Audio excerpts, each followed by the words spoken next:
For me, I don't really have a practice or a routine that I have for alternate picking. A lot of it is in my hand position. I choke the pick off really, really shallow, so there's not a lot of material sticking underneath my hand, and I also keep the pick so that it's almost parallel to the string, but not too much. Some people, when they have the pick parallel, it's harder to pick the string. I have it just a little bit turned so that it almost nudges the string over. The other thing too for me with some of the picking patterns that I have, they would just be totally inaudible if there wasn't the palm muting technique that I use myself. I like to put the bridge of my hand right here, the meat of it, right across the bridge of the pickup, I mean the bridge there, and just kind of roll it forward to dampen the strings. It's different amounts that I roll it forward to deaden the strings. Like the more that I go up there, sometimes I'll just completely choke the string off, like in Train of Consequences. I can't start a pattern if there's 4 notes in there, and I'm doing 3 notes, and I want to down pick on the alternate where I'm going. Because of the timing, I'm going to do the 4th note. It's going to be the same thing. It's going to be an up pick on the 4th note. If I want a down pick and I go down, up, down, down, the timing is going to be a little bit suspect when I go from string to string.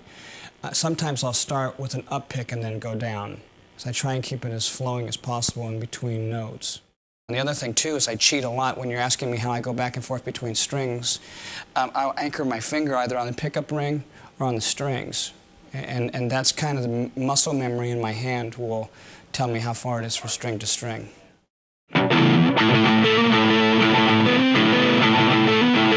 Something like that. The injury that I had was called Saturday night palsy. And the muscle that comes across the top of your hand here, I had a nerve injury that it was pinched inside of my bicep here on the radial ulnar nerve.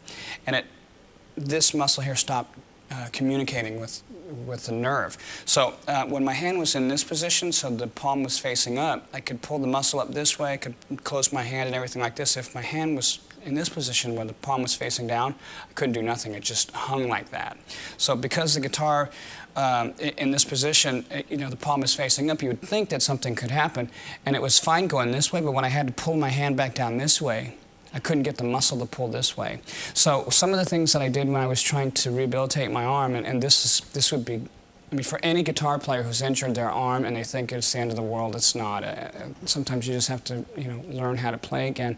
I did a lot of physical therapy, which is a lot of stretching exercises, a lot of gripping exercises, a weird wheel that they had. It was like a mesh thing, and you just do these gripping exercises.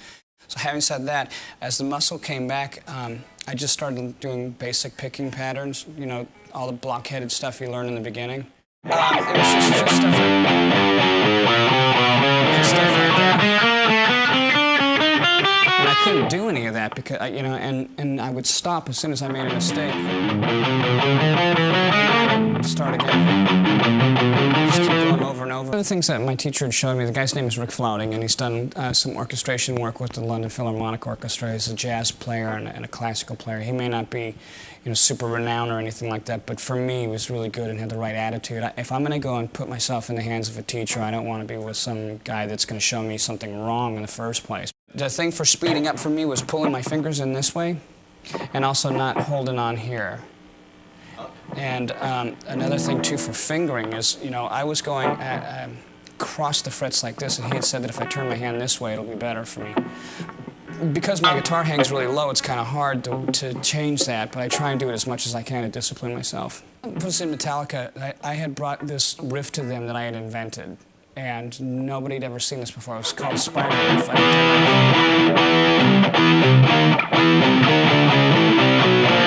Stuff like that, because it's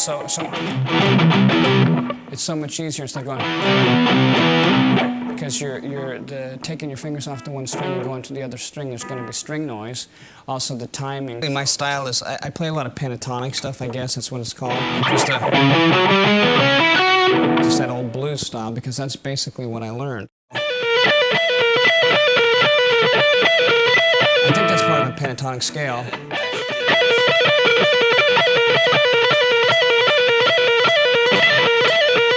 And then that's that's basically all those scales. If I did it really slow, it'd be a...